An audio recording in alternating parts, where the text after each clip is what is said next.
Good stuff. So I want to start by just kind of taking a temperature today to see where everybody sits on all this artificial intelligence stuff. So how many of us in the room, just raise your hand if you are absolutely in love with, curious about, excited about AI. You use it weekly, if not daily, and that's kind of, it's become part of your life. All right, cool. How about those who kind of sit in the middle? You're curious about it. Maybe you've used it once before, maybe not. You've been thinking about it. You're excited because maybe I'll tell you where you can go find it and all that stuff today. But we're definitely curious and think that it's got a cool future. All right, how many people are scared to death of the robot takeover? And we are pretty much all dead. All right, cool.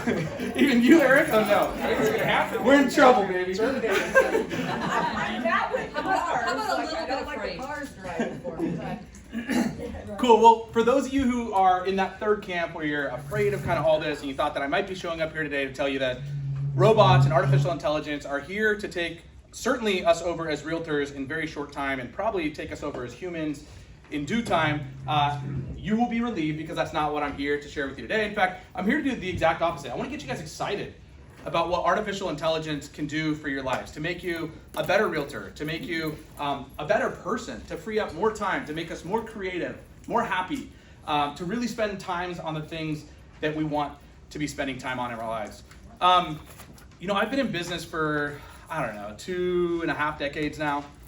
And I think of, you know, kind of as I've seen these shifts in business, in technology specifically. And the very first one I saw was probably in like the late 90s when kind of early 2000s when the internet and email became like a real thing. I remember when my parents back in 2002 tasked me and my brother with helping them to build like an email list so that they could actually email their clients instead of stopping these paper mailers. This was like cutting edge. It was relatively revolutionary. I know that seems crazy to think that in 2002 that's how we felt about email, but they still got 100% open rates. And the agents back then, the agents who jumped on board early and said, hey, I want to have a website. I'm going to start to collect email addresses. I'm going to use email marketing as part of my business, even though this seems kind of scary and unknown. We're significantly advantaged over that next decade. And eventually everybody caught on, but the ones who caught on later were doing it just to catch up, not to get ahead. And then I saw this happen in social media. We would go around training in the mid to late 2000s, and I remember, you know, there was a handful of agents who would show up and were very skeptical to hear us talk about social media. That, you know, Twitter was just to share what you were eating for lunch. It had no real value. It is completely dumb, and I don't know why my grandkids do it. And then there were a number of people who really felt like, you know what, there's something special here. There's something that allows me to connect with people in a different way.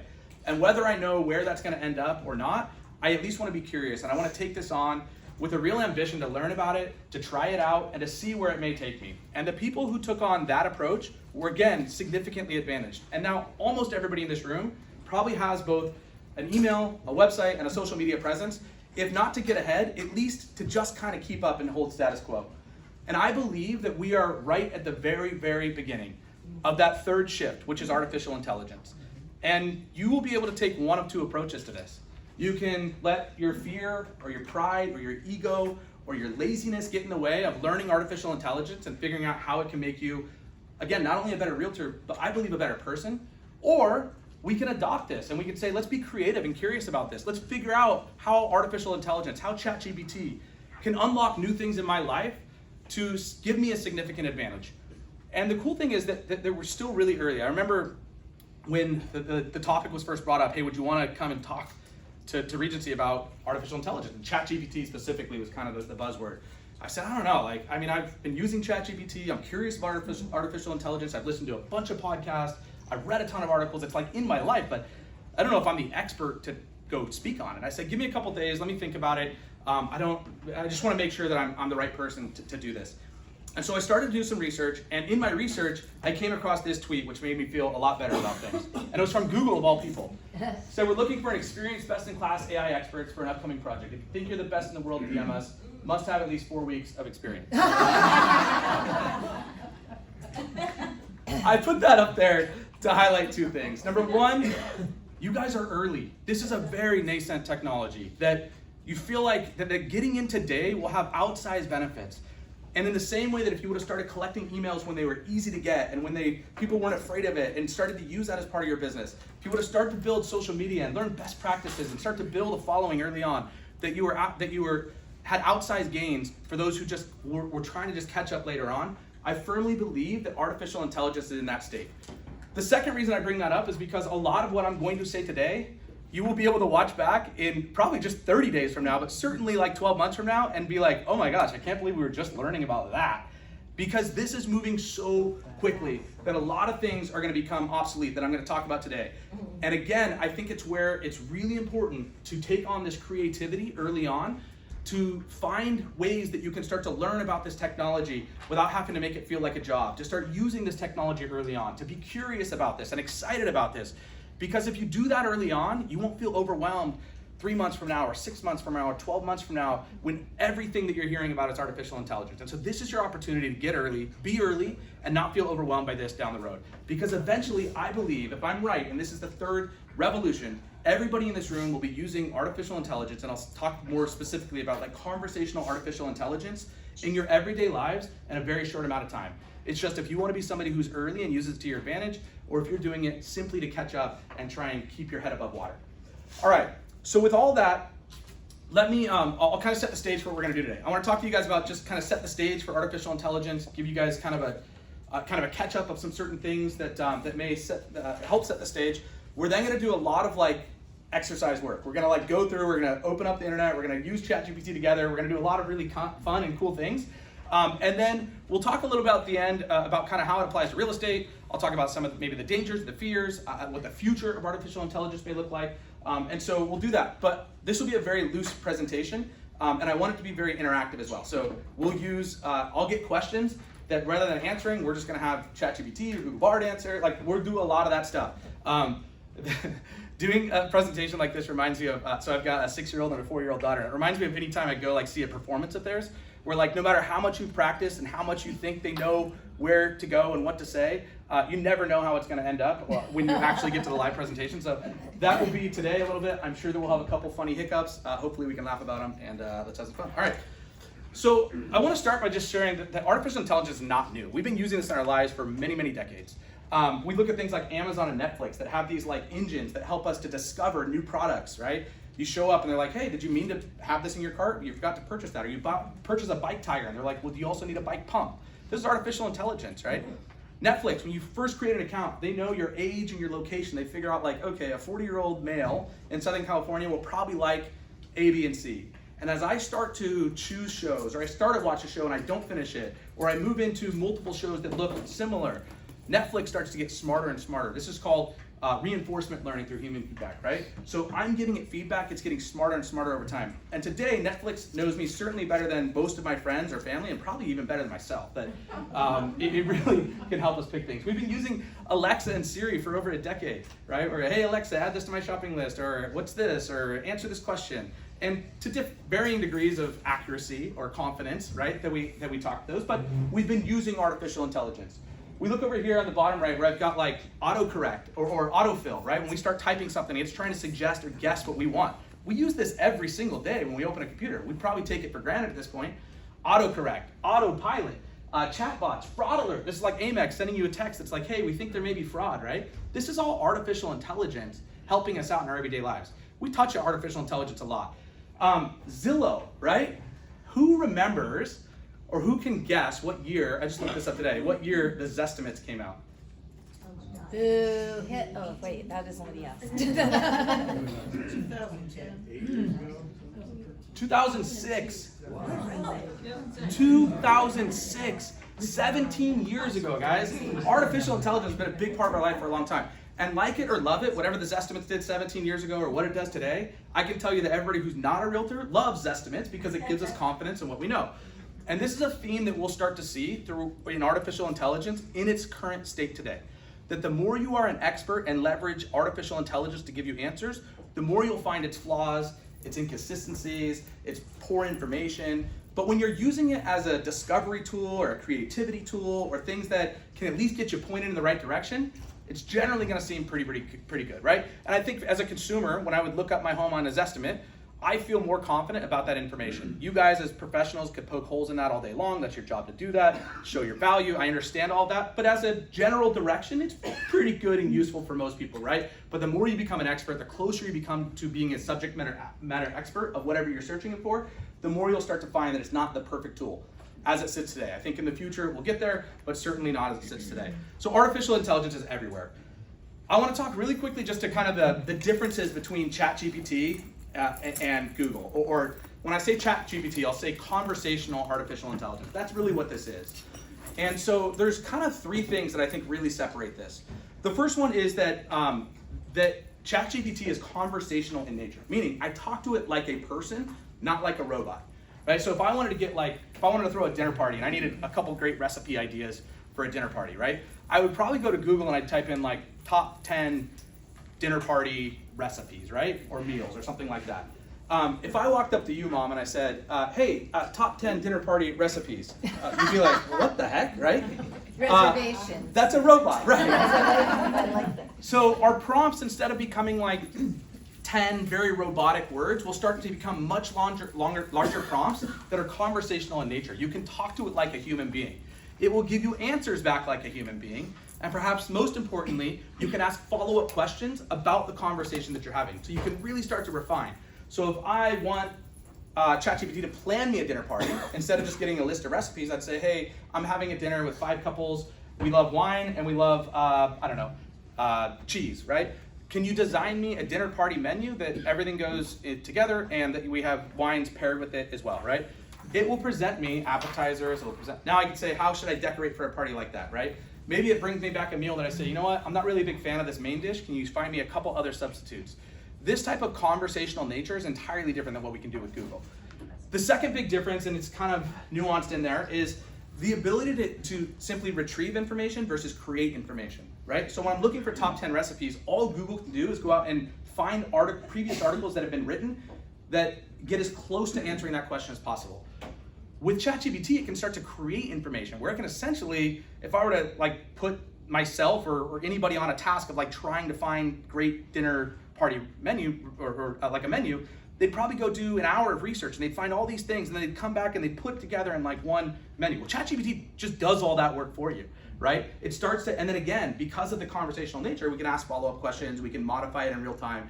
It becomes a really, really quick way to reduce a ton of research or time spent of like taking the information retrieval and packaging that into something that actually is usable content.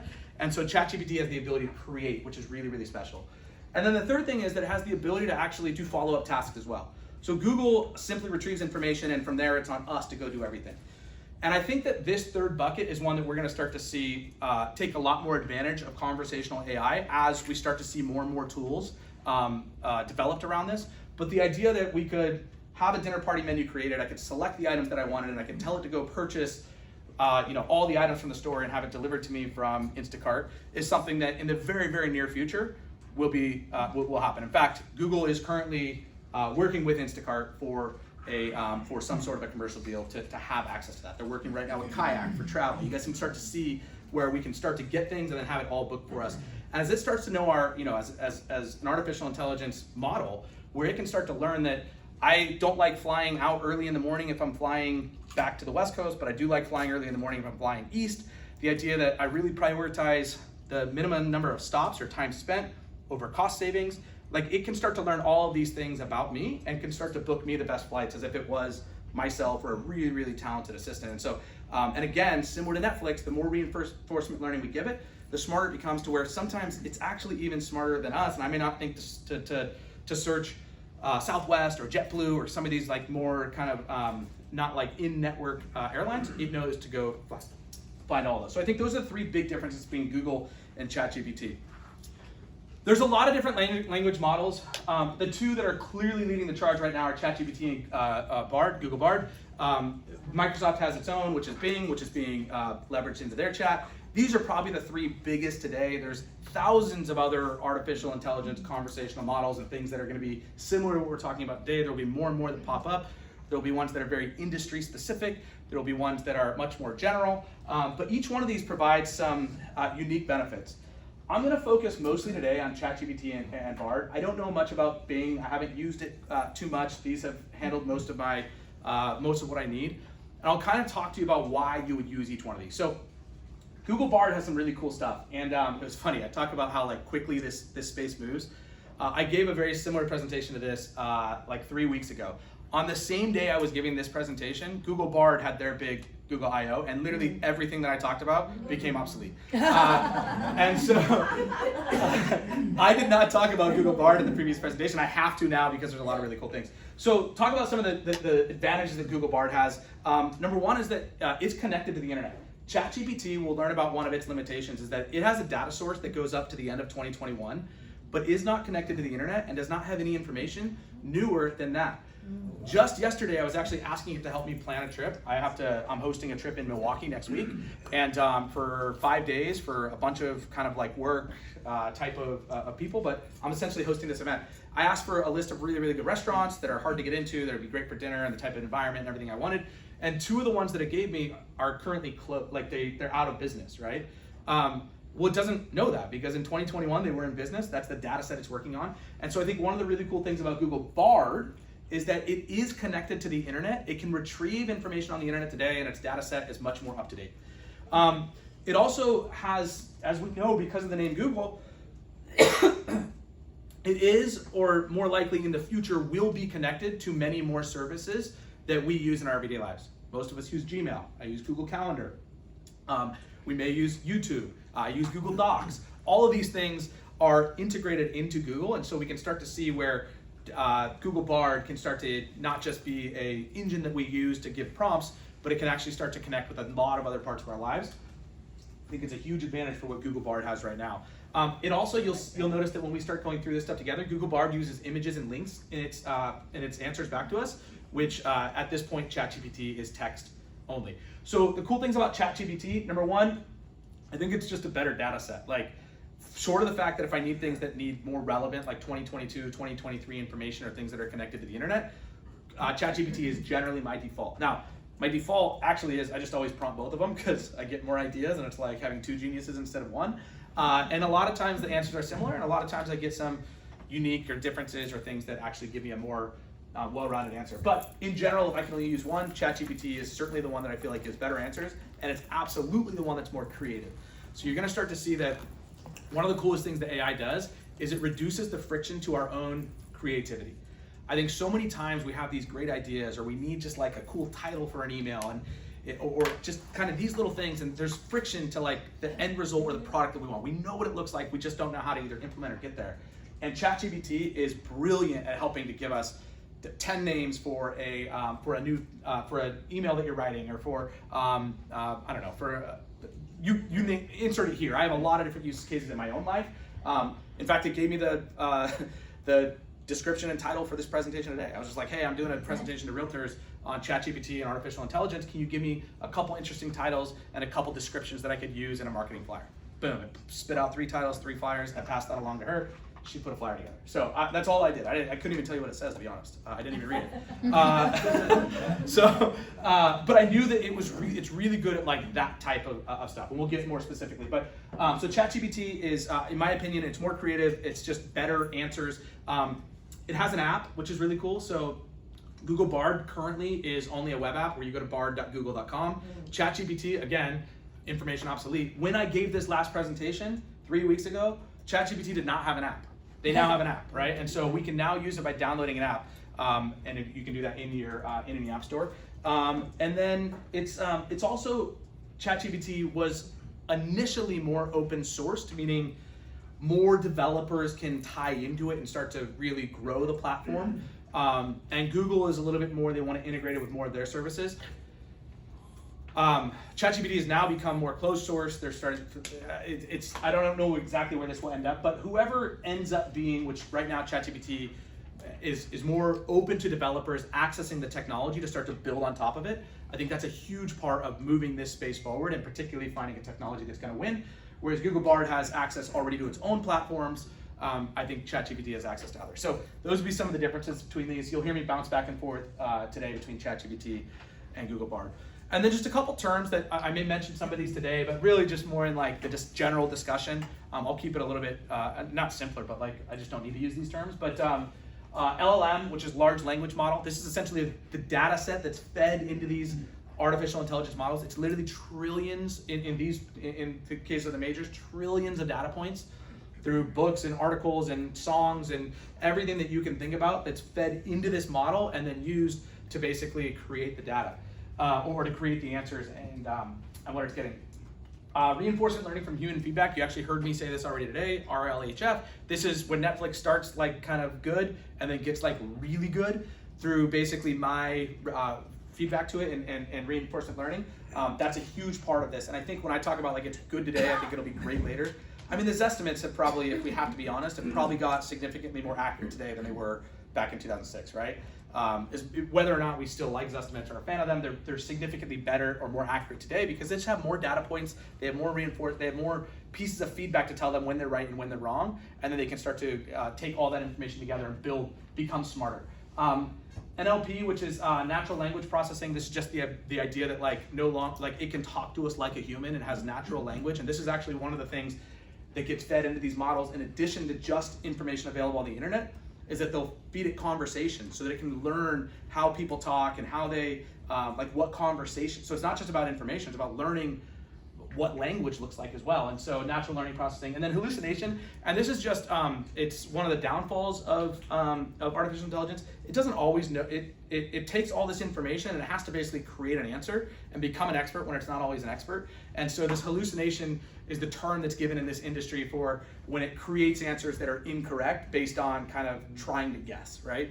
And so you'll see, again, the more you become an expert, the more you'll realize that hallucination is relatively prevalent. Like it's pretty common in a lot of things, and sometimes it's directionally right but not perfectly accurate, and sometimes it's completely inaccurate. I remember one time, just to give you a really good example, this is like months ago, we were first playing with it. I think we were actually together at dinner, and we were like, asked something about Barry Bonds. Like, I wonder, you're trying to think like controversial things.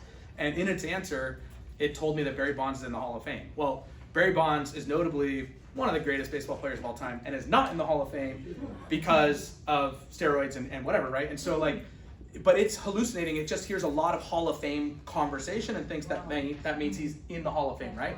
And so there's not entire accuracy. That would be a really clear example of hallucination. So these are going to be some really useful terms.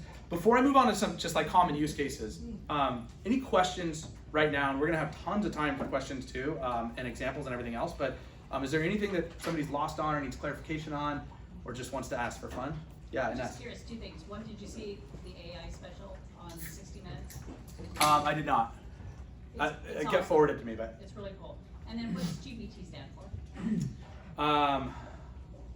Google it. No, just kidding. Yeah, that's a good question.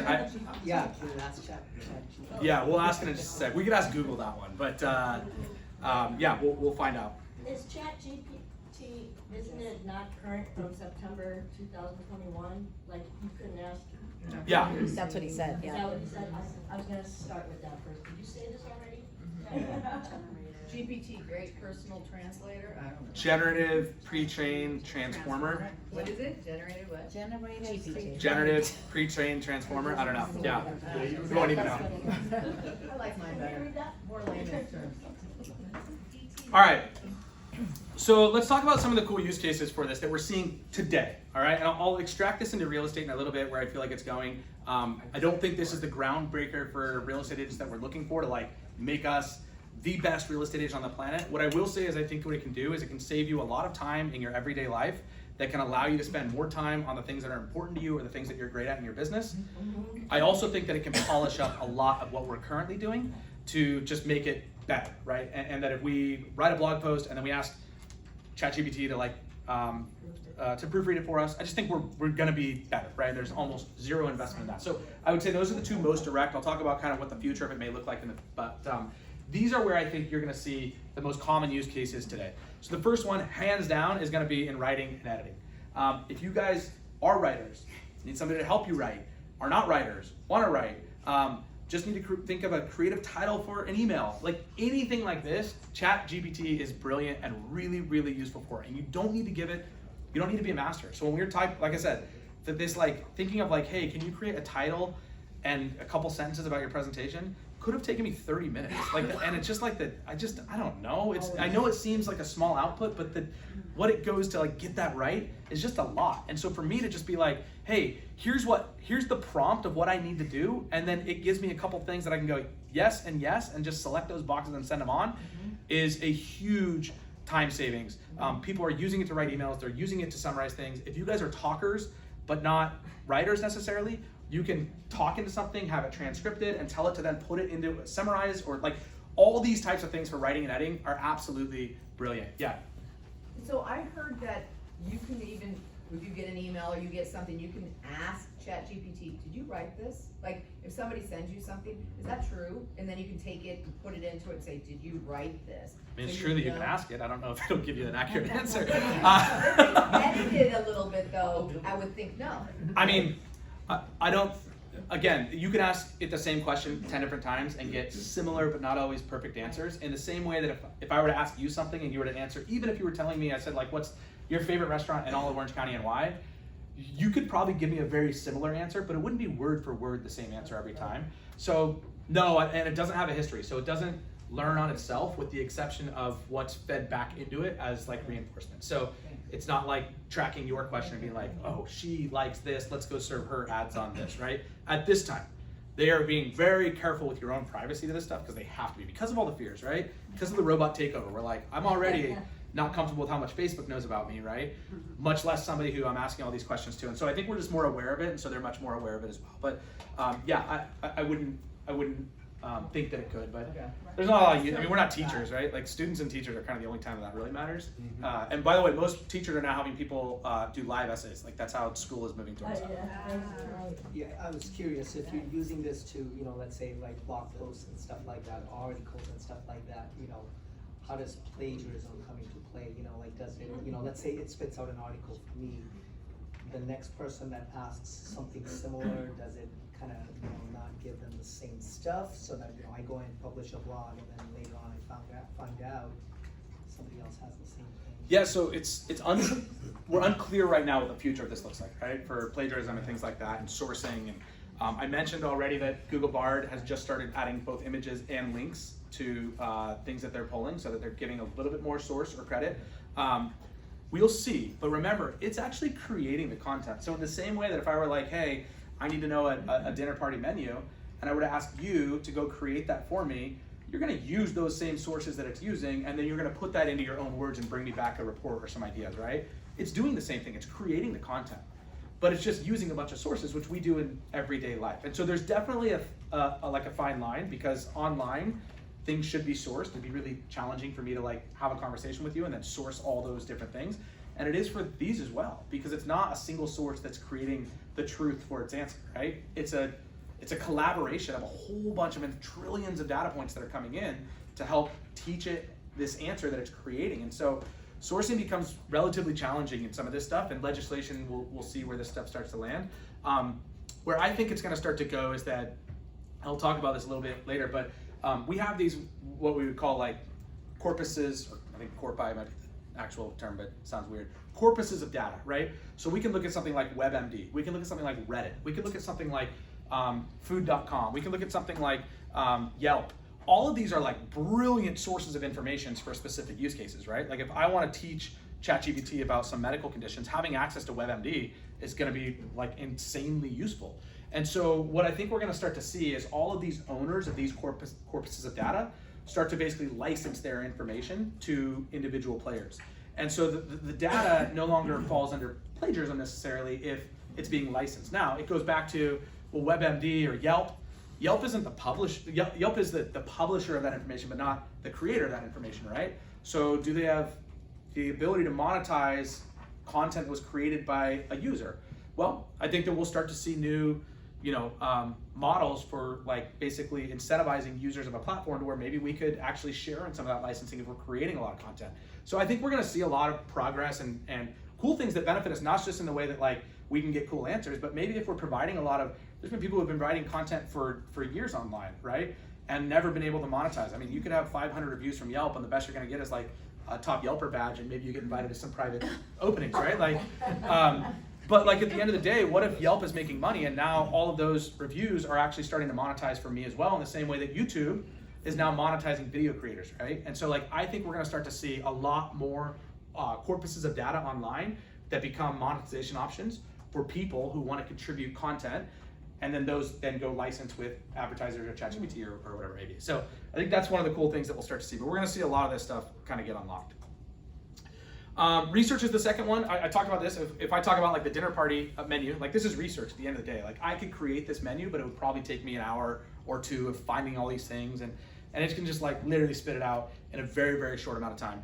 Brainstorming and idea engine, it's really good at brainstorming. Like when I just need, again, like when I need topics or titles or like just like help me think of like I need to give some awards out in a class, and I want to think of like a creative way to like name this award, like give me some ideas, and it just spits them out. Like it's really good at creativity, and I would say that ChatGPT again probably has a significant edge over Google Bard in this. But if you're just kind of stuck and you need to get going, or you need, and it could be really any topic, I would say start to figure this out. You want to know training topics for real estate agents? Like this is a really cool way. Like where are the top trainings that are taking place? Now again, ChatGPT doesn't have access to the last year and a half of data, right? So I would probably go to Google Bard, but again, it can be a really cool way that you can start to use this. Data analysis and summarizing content. So you'll see that like anybody ever sends you like an article and it's like a 15-page article and they're like, yo, what'd you think? And you're like, what do I think? What do you think? I just got endless time? Like, so you can literally just copy this, paste it into ChatGPT and say like, give me a 2-paragraph or the top 5 bullet points or whatever it is that you'd love to get from that, and it'll summarize it immediately. I'll show you in a little bit how we can do this with videos as well on YouTube. We can do this with books, absolutely. We can do this with spreadsheets. So I'm going to show you the survey that we took. That's fine, right? Sure, Yeah. We got yelled at this earlier. There's a survey that we took. So anyways, I'll show you guys the survey later, where it's like in a whole spreadsheet of like 30 different results, 20 different questions. And I asked it just to summarize it for me, and it gives me like incredible takeaways from this, like really, really cool stuff. Personal fun and entertainment. So I haven't used it for this a lot, but like if you wanted to like create a custom bedtime story for, if I wanted to, for my daughters, right? And maybe I pick something that we did today where like we went to the park and found a lizard. I could be like, yo, write me a bedtime story for my 2 daughters named Charlotte and Riley that has something to do with a lizard that we found in the park today, right? It's gonna go create something for me. So like you can use it to like just have fun. You can play games with it. You can. That touched us all, thank you. What's that? That touched us all. Wow. Big takeaway. Please touch it easily. Language translation, this is kind of done. We can already do language, but I think it's going to unlock language in a new way where we can start to get more like the experience of language than just like, how do I say where's the bathroom? I think there's going to be a lot of really cool things when we start to contextualize it. Writing and auditing code, probably not important to a lot of people in this room, but probably the single biggest use to a profession right now is the ability to write and audit code. I can right now ask for a Python script that does A, B, and C, and it will spit out that Python script, right? Then I can ask it, okay, now that I have this script, how do I actually get this onto a website? And it's gonna tell me the next three steps of what I would need to do to go like actually spin up a server and get these transferred over there, right? So like somebody who understands nothing about coding can use it, but at a high level, like the professionals are using this for 2 things. Number 1 is for auditing their own code. So there's a lot of times where it's just like, there's just something broken in the code and you don't know what. And if you've ever done coding, literally tens of thousands of lines, and there could be a single symbol that is messing the entire thing up. Talk about the fly in the spaghetti. And trying to find out where that is can take weeks, months. Like it can make you go insane. And so having this to where it can audit code and really quickly pick that out is really cool. But then on the other side, it can help to like find exploits or areas that like even working code could potentially be improved and made better. And so professionals at a high level are really loving this. They're also very scared because the efficiency becomes great. And so, efficiency can work one of 2 ways. You can either reduce your workforce because of increased efficiency, or you can just increase your output with the same number. And I think that's ultimately, a lot of people are scared of how this is going to take over jobs and stuff.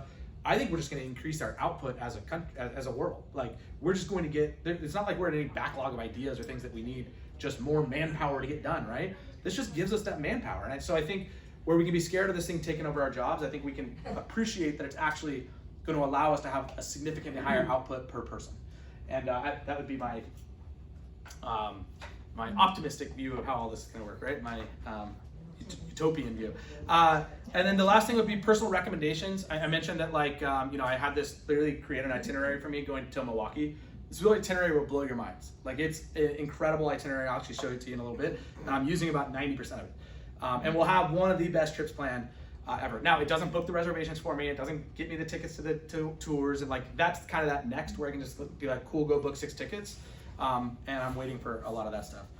So I think these are kind of the common use cases that we're seeing today that just about anybody can really take advantage of. I want to now turn this into more the interactive part. I've got a couple things that I can do with you guys. Let's see. I'll open some of this stuff up. I can show you some past things that we've done. I've talked about some of these. Some of these I have done, some I have not done. So this is, and you guys are going to kind of determine where we go next. So let me see if I can make it a little bit bigger. Okay, so we can have it. I can show you what happens when we plan a 3-day trip to Milwaukee. Summarizing the results of a survey that we took for Aviara. Again, really cool one. Plan a dinner party. Summarize key takeaways from a YouTube video we talked about. Write my listing description and social media posts for if you guys are looking to do this. Obviously, everybody can use that. Write a rap song about a Regency agent. Everybody likes that one. All right. See Doug doing that. Where do I we can see our Christmas party this Where year. do we want to go first? Milwaukee, what is in Milwaukee? Cool. I know, and why? So- I know water. Well, besides beer, I So I'll pull up the exact one and then we can try and do it again. So let me see if I can make this all bigger. So I said plan an exciting trip to Milwaukee for a work team who wants to do some work during the day and wants to have some fun at night. So day one, we're gonna check into a hotel. It gives me good hotel recommendations. Head to some cool coffee house for breakfast and coffee. Spend the morning at the Harley-Davidson Museum, which is just south of downtown. And then for lunch, head to Milwaukee Public Market in the historic 3rd Ward, this indoor market, which actually looks really, really cool. After lunch, head to the Milwaukee Art Museum. We're not gonna do that. And then in the evening, head to the Riverwalk, which has cool view skyline. Like already day one, we're pretty excited, right? Then we're gonna go to Blue Eggs. We're not doing all this, but go to in the morning, go to a local co-working space. It gives me some cool co-working spaces that I can go to. Head to the Lakefront Brewery for a tasting and lunch. Then head to the Brewer Stadium for an afternoon game. Which would be really fun. In the evening, head to the historic 3rd Ward. So back there for dinner and drinks. It's like they're kind of downtown and they give me a couple spots. Start breakfast at the Fuel Cafe. You guys get the idea, right? There's some really, really cool stuff that like, that's kind of where I was. Like, how do I plan a trip in Milwaukee? And now I feel like I've got all these really cool things. I think they talked about the idea of an escape room or something that I was like, oh, that's a good idea. We'll do an escape room one night. And so they gave me some really cool examples. So a trip to Milwaukee was something that was pretty fun. And again, if I was like, we want to do some outdoor activities and exercise to what would be good for that?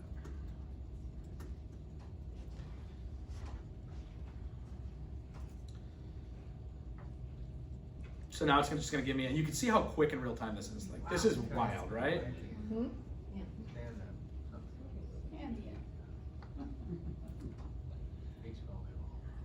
So beach volleyball, rock climbing, disc golf.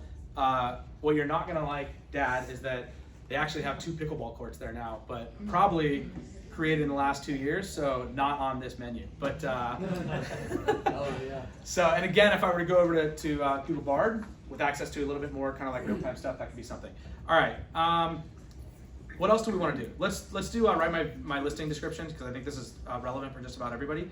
So I will give you guys this. It's not mine. It's one of the agents up at Aviara actually provided this to me. So she does basically like for her marketing, she'll say, this is kind of her description to herself, and then she'll tell ChatGPT this, which says, write a marketing narrative to promote a listing with the information below that emphasizes the benefits for potential home buyers thinking about buying this property, right? So this is, I think, for her, what she's gonna use for. Are you gonna show us what it came out with? Yeah. So I'm going to, let's see. Yeah, I'm copying and pasting it in here, and I put stuff from my home. So you have to fill out like, what are the amenities, bathroom, address, so just a couple little pieces of information.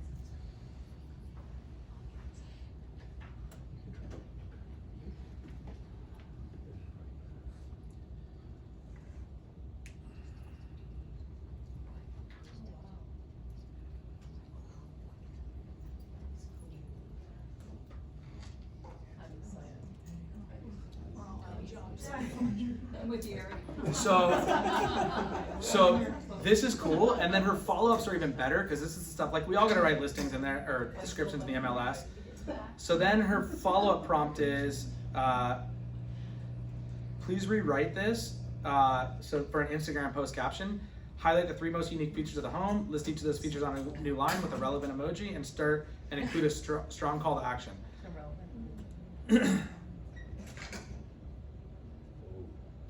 Oh, it even does a little emoji. So cute. Amazing. Are you gonna send that to us? Yeah, I'll send it to you guys. So then she continues to go on. Let's write a video script for this, right? Something that's about 60 seconds long. Can do it in a single take. Starts with an interesting hook. That's awesome. Hey there, future homeowners. Welcome to 35 Condensing, incredibly property in Rancho Mission Viejo. I didn't even give you the gestures. That's cute. Gives you the like. Agent smiles. Yeah. And then video fades out, and I think she's got one more in here, which then goes to, I don't know what this is, social media video script template. Didn't we just do that one? Please write an Instagram post to caption the accompanying video. Oh, so now we need a post for that video, and so we come in here. So you can see that like, and remember, so all these prompts are done. I took 5 minutes to fill in the address, the agent, the bedrooms, the bath, the square footage, same things that you guys enter in the MLS for the most part. Like key feature 1, 2, 3, key feature about the area. So you spend a little bit of time doing that stuff.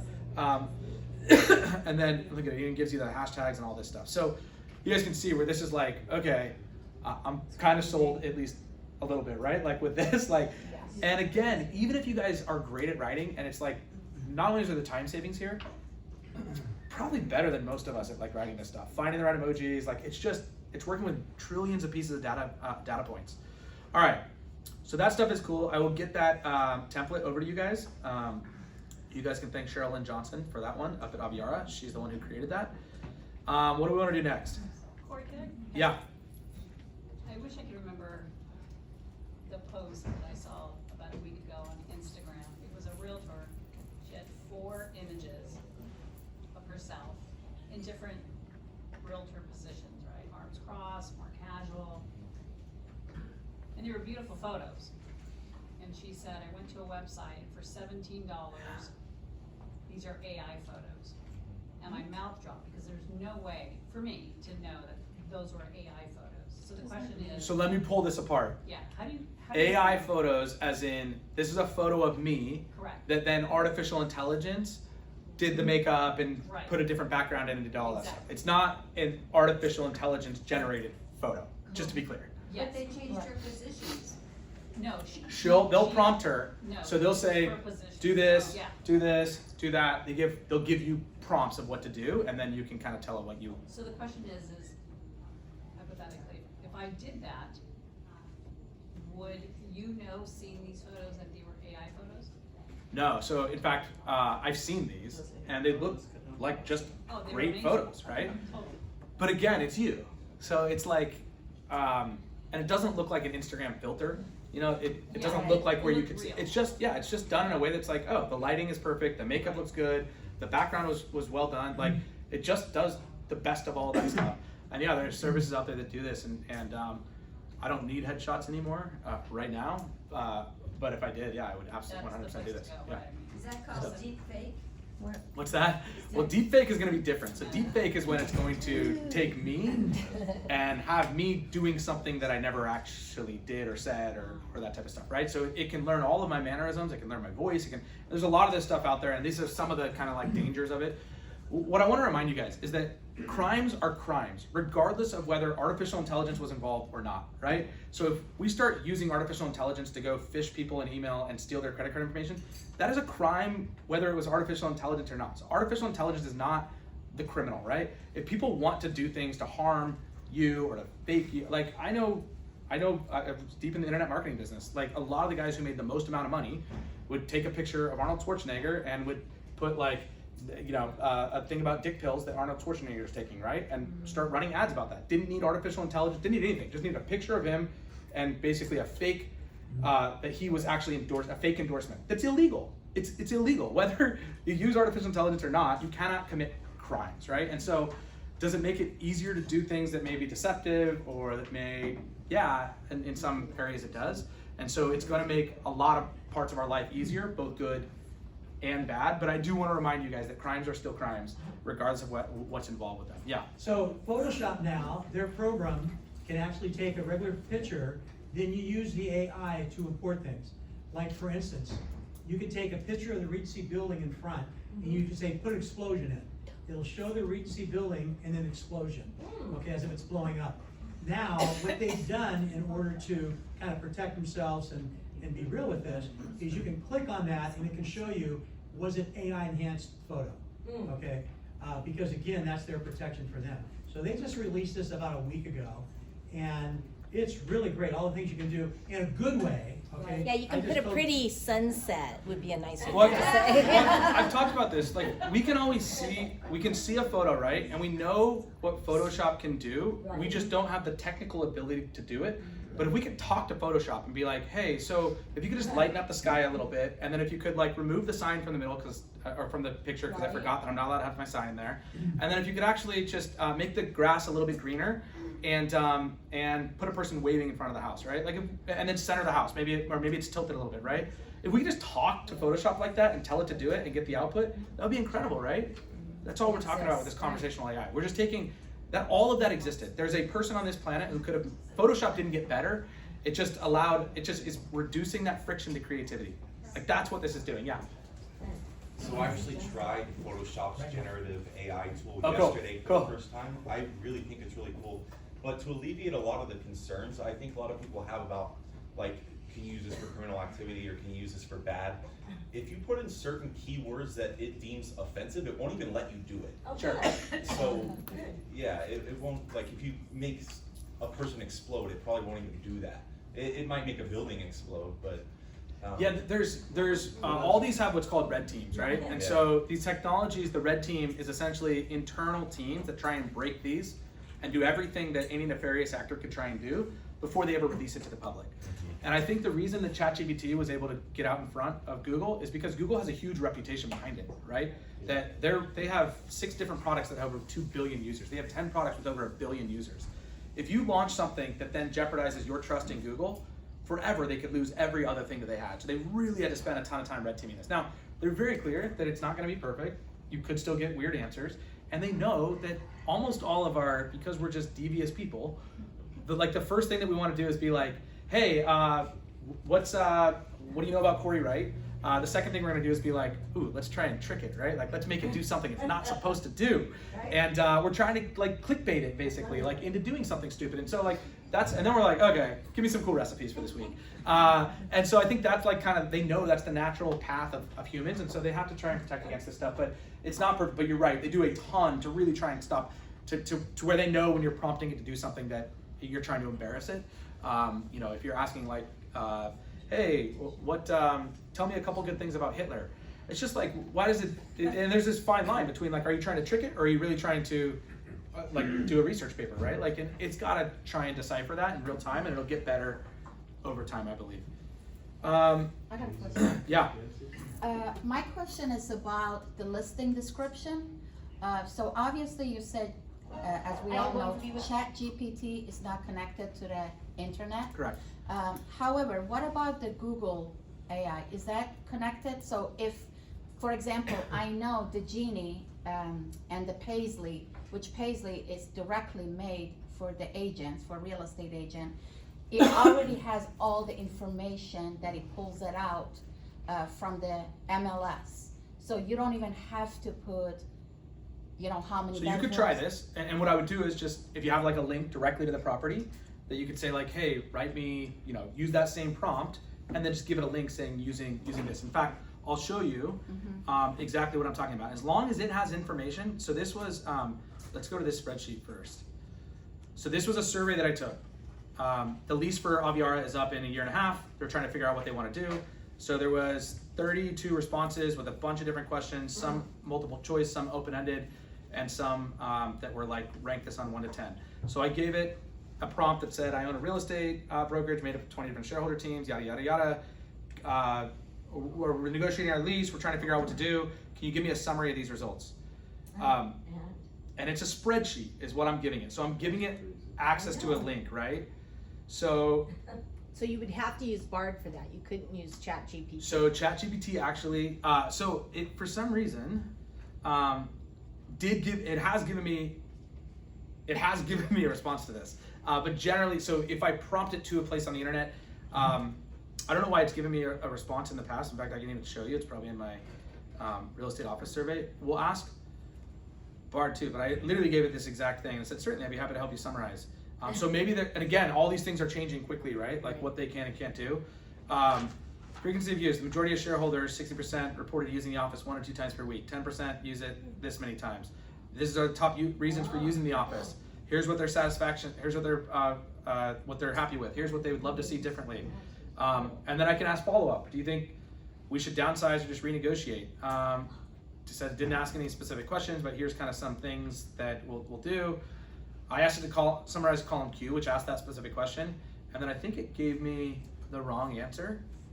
The question column Q is actually this, right? So it actually gave me the wrong, and then it said, I apologize for my mistake. Here's actually what it was, that 45% think that, yeah, because I was like, no, that wasn't the right column. That didn't answer my question. And so then it can like go back and answer that specific thing. So it was able to actually use, at that point, was able to reference a link. MLS, things like that, I don't know if they're gated, so to have access that could be like public access by anybody, and some can and some can't. Let's ask Bard this exact same question. Yes, I mean, like even if you put an address in a bar, and you tell them to write a description for a listing, would the bar be able to pick up all the information from the listing? I guess that's my, to find out how many bedrooms, how many square footage, because. Yeah, the more broad you are with that, right, the better chance it's gonna come back with inaccurate information. In fact, I did that once without giving, just by giving it a property address, and it thought that my house was, I don't know, like 2,600 square feet or something. I don't know what my house is, but it just guessed on the square footage. And I was like, how'd you arrive at that square footage? And it basically takes like all of Rancho Mission Viejo and is going to hallucinate that 2,600 is a pretty safe answer, right? That there's probably about 50% that have more than that, 50% that have less than that. Let's just put 2,600. So they don't have the accurate answer. That's. Again, what I would say is when you need a high degree of accuracy, I would fact check all the things that it's asking for. But if you just need directionally, like some really good stuff or ideas or creativity or things like that, so I would always be your, like the kind of final source on this. We can see that they wanted to add a gym. That's not true. A gym never got added in there. Add a cafeteria. I don't see, add a game room. I don't, oh. This is a different, Maybe they were, maybe they got added like once, but again, this is where it's like, if you then go back and really read this survey, it's probably, I don't think there were a lot of people asking for a gym and a game room and a cafeteria. Yeah. But I could be wrong. Because No, I that think- Paisley, it gives Sarah, you, yes. the Paisley gives you the exactly, you know, like how many bedrooms, the square footage, and if you go back and you check it, it's exactly the right amount. Yeah, again, But try that's it. made, Yeah. that's made for real estate agents. Yeah, and so as long as it's Roughly. accessible to the public, because it can't get into something that would require a password or a username to get into, I would try it and see what it's gonna Yeah, cost. I already, you gotta pay for it, so. go ahead, man. So ChatGPT does not have internet access past 2021. Does not have any internet access and doesn't have a data set past 2021. So it's basically working with, it's basically like, I think of it this way, because people ask like, well, why isn't it getting more information? I'm thinking of it like, think if you had an Amazon warehouse with 1 billion SKUs, right? And you're trying to train somebody how to like go pull those SKUs. If you're constantly adding more SKUs and reorganizing and moving things around, like it's gonna be really difficult to actually learn it. So right now they're not in the phase where they're trying to get you the most accurate information for every search. They're just trying to train the model to be able to take on more data and become more useful over time. But we need, they need, I think, why they're doing this, a static set to train that on, because it's just gonna be significantly better, So right? you can't use a URL, you'd have to like copy and paste information from a web page if you wanted to reference. Yeah, so a lot of that stuff is and I'll show you in just, so let me show you really quickly. So I have a buddy who, this guy, Mark Rusin, financial advisor, and started his podcast, and like every week has a new video, and I see him all the time, but I don't have time to watch every video. Right. Like, but I want to be able to be like, hey, so and sends a newsletter out and all this stuff. So there's this really cool plugin here that is, I don't know what it's called, but you can find it. But so I can basically just say, give me a summary. So the settings will say, what am I asking it for? Summarize the following so I can use it for a video YouTube description. Let's say, so summarize the following with 5 main takeaways, right? And so we'll make that my prompt, and then I'll take it, yeah, here we go. And then I'll take it in here and I just click this. So it's gonna actually load the transcript into, it's gonna give it the prompt that says summarize the following with 5 key main takeaways, give it the whole transcript, and then it's gonna tell me, okay, here's your 5 main takeaways, right? So next time I see Mark, I'm gonna be like, yeah, that VIG, Vanguard Dividend Appreciation Agent ETF, man, the thing's really doing well, right? And so like, it becomes a way to condense information in a really quick amount of time, and you could use it for all of your different things, but these, you know, or if you really, not just to impress a neighbor or whatever, but like if you really want to learn, but you don't have 20 minutes to watch every video, it can be kind of a cool way of doing it. What, did you have a question? I was gonna say on Realist, they have, if you put an address in, they have the AI now for the community. It'll tell you, it'll spit out information about the community now. So Yeah, it's- they say you can adjust it, edit it, whatever, but now it's doing that too for us. Orange Coast Title has that on theirs too. Yeah, and this is where I'll go back to like, okay, how is this going to help me as a realtor, right? I think the 2 things, it's going to make you more, it's going to save you time if in your realtor life or everyday life, right? Not having to plan a trip or a dinner menu saves time in your life, right? To spend however you want, whether that's back in real estate, and not having to think about like, how do I write this property description and the social media and do all that stuff is going to save you time. I think eventually when we can say, great, go post that for me, right? Like even saves us more and more time, but it doesn't really give you an advantage to like go get more buyers or go get more sellers, like it. And I don't think, when we're looking for those like those tools that are like, how can this bring me 10 more buyers this year? Unfortunately, once those become available, it was kind of like Zillow leads. Like everybody has access to those. So you're not at a competitive advantage over the industry, right? The competitive advantage comes from the nuance. It comes from being the agent who picks it up quicker. It comes from being the agent who's more creative about it. It comes from being the agent who uses it in different ways than what's broadly available at the industry. And so like, this is where I look at this and I'm like, if you can find things like that and just use the tools, or if you can use it to write things for you can use it to summarize scripts, or you can use it to, maybe one of your clients has this YouTube video that he sends out every week, and that you go, cool, I'm gonna spend 5 minutes, not 15 minutes every week, but I'm gonna learn about it so that when I see him, he's gonna be more impressed and he's gonna refer me business. Like there's ways I think like that are not this direct A to B line of how many transactions did he get from me, but how is it gonna free up time in my life and make me more polished in everything I do, and allow me to spend more of the time on the things that I do best. Do we want to, before we move on, do we want to write a rap song about an agent? Yes, we do. All right. Doug, are you up? Are we writing this on you? No, I was thinking Ed Reddy. No. I mean, Doug, let's do it on Doug. All right. Matt. Doug or Matt? No, we don't. Come on, Ian. Or Aunt Terry. Aunt Terry. Oh, wait, hold on. I vote How about Aunt the Terry. guy that likes rap? I think we should go with Red. Oh, bread, white chocolate. His name's White Chocolate. All right, we're gonna go Aunt Terry. Aunt Terry. All right, Aunt Terry, what's one of your hobbies? No. Yeah. No. You didn't sign up for this? No, Yes, go with he Doug. did. Go with Doug. Traveling. She likes traveling. Okay. Flipping hose. Pole dancing. Go with Doug.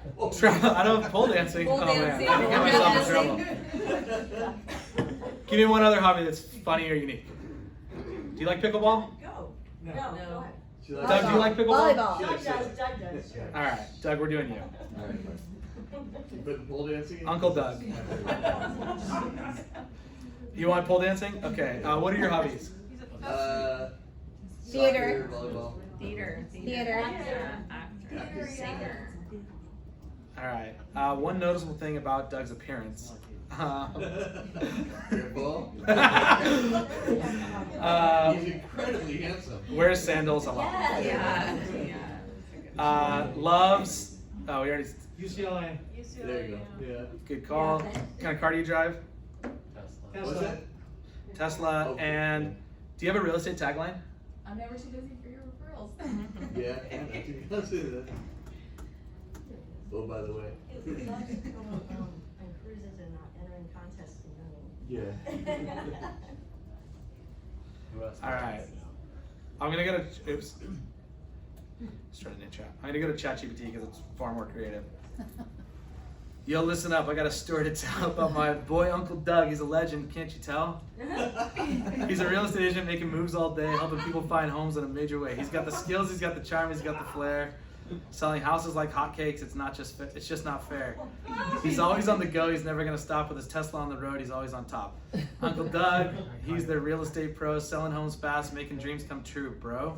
He's got the hustle, got the drive, never too busy for your referrals, always by your side. Now let me tell you a bit about his hobbies and his style. He's a soccer fanatic, he's got skills for miles. On the field, he's a captain, he's a true maestro. But when it comes to real estate, he's got the green light, yo. And check out his fashion, it's one of a kind, rocking sandals all day. He's got peace of mind, he's got that laid back vibe, but he's always on the grind, closing deals left and right. He's one of a kind. Back to the chorus, and then now let me tell you about his love for UCLA. He's got a true Bruin repping that blue and gold all day. Oh, he's a true Bruin repping that blue and gold all day. From the campus to the games, he's a loyal fan, supporting his team like no one else can. But his true passion lies in the theater scene. He's got that acting bug. He's living his dream from the stage to the screen. He's a star in the making. While selling houses, his talent never forsaken, yada yada. So, I think it goes on. That's cute. Okay, you gotta send that to me. He's like, that's my theme song. So, and then two other cool things. So we can have it regenerate a response. So we can literally get an entirely different song, like this quickly, if you're not happy ever with the results. Dinner party menu, list of ideas. You can ask it for more verses, more choruses, more whatever. Is that what you just did? Ask for I just regenerated. I just said, give me a new response. Okay. When you're in Google Bard, they also have, I mentioned this stuff, so you can export this response either to Docs or you can draft it in an email. So if you needed to email somebody, and because it's connected to your Gmail account, so there's some starting to have some integrations this way. So when you were like, email it to me, if we would have done this in here, I could have literally with a single click emailed it to you. You can Google it as well. So if that same prompt is you're just not getting what you want, or you want to find like the real sources or things like that. So they're trying to, like, again, this is moving so fast, but they're just giving more and more tools.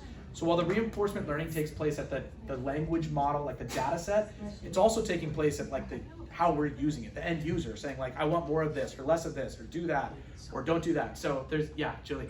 How many languages could you get this in? I don't know. A lot. You can ask for it differently.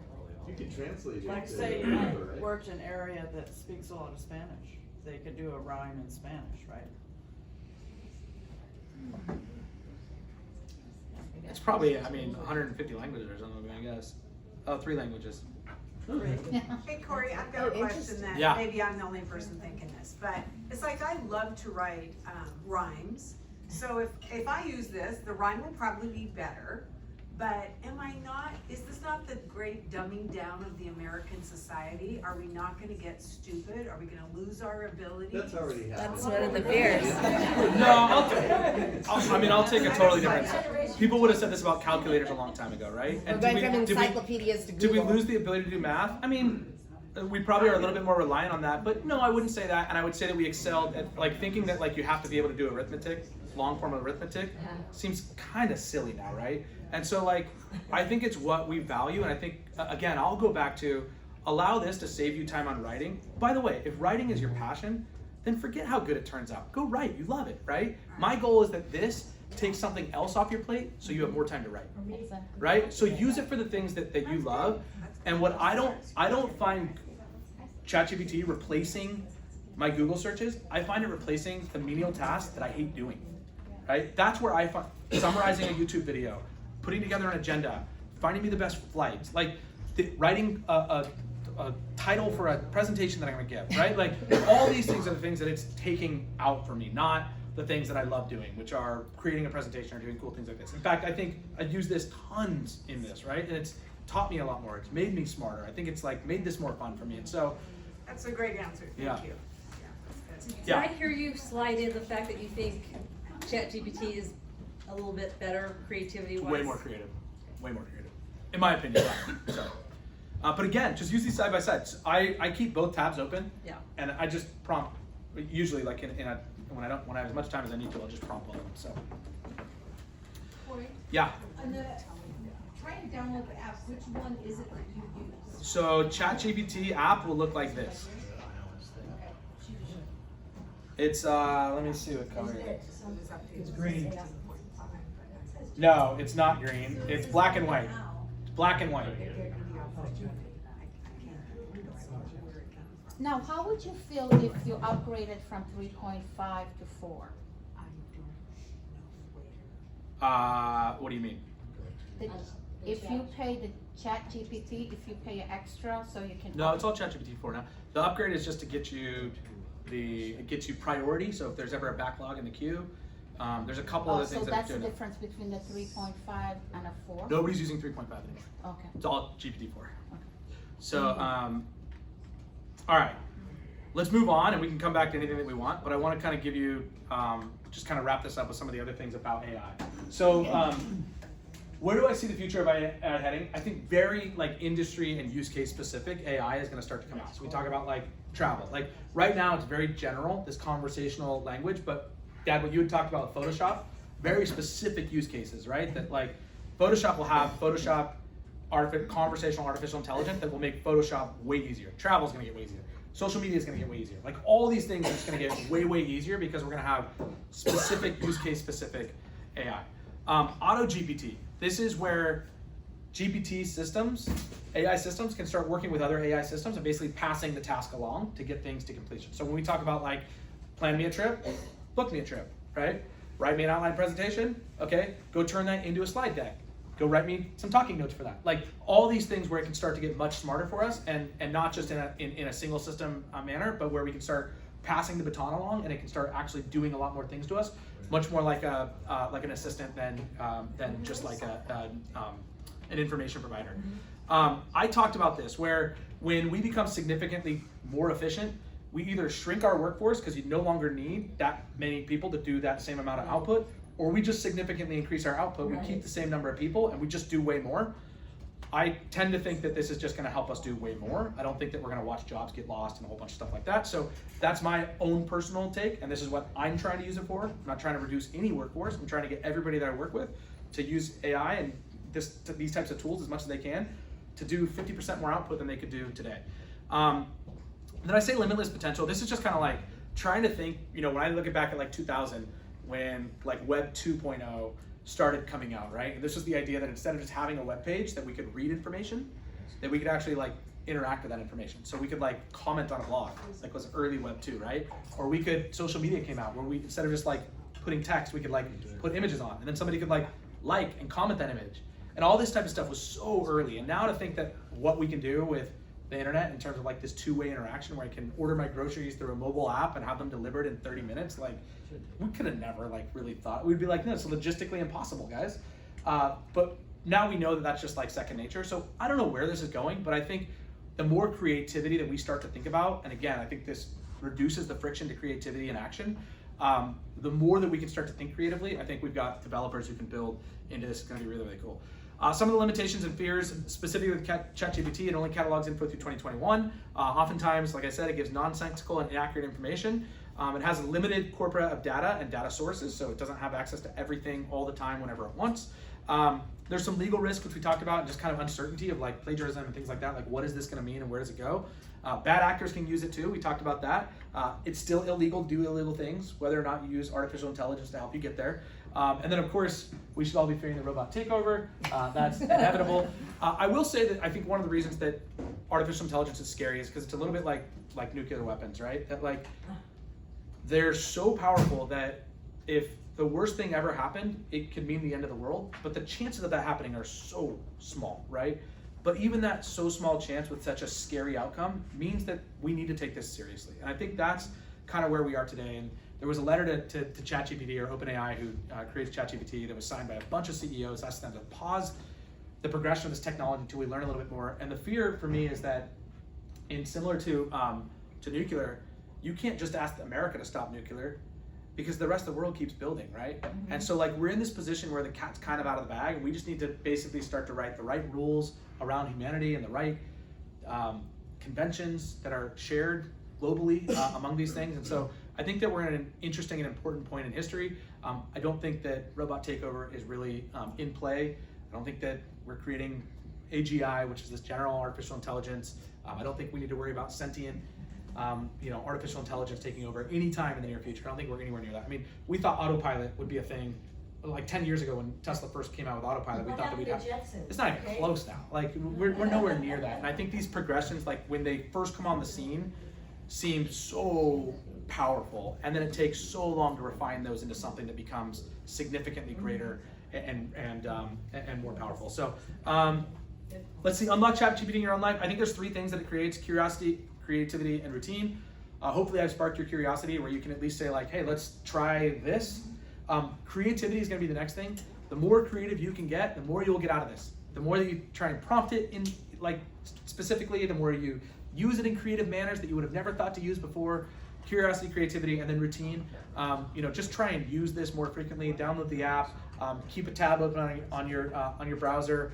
I know that I have like a quick browser, so instead of going to Google now, I replace what I would go to Google with ChatGPT.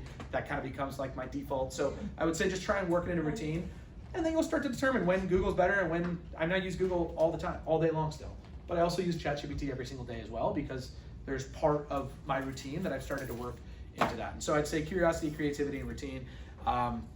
I asked ChatGPT about some like cool ways that we can become better at prompting it, and it gave me some cool answers. You guys can do that on your own. And then, if you guys want to try it, so online, chat.openai.com is where you'll get to ChatGPT. Bard.google.com is where you'll get to Google Bard.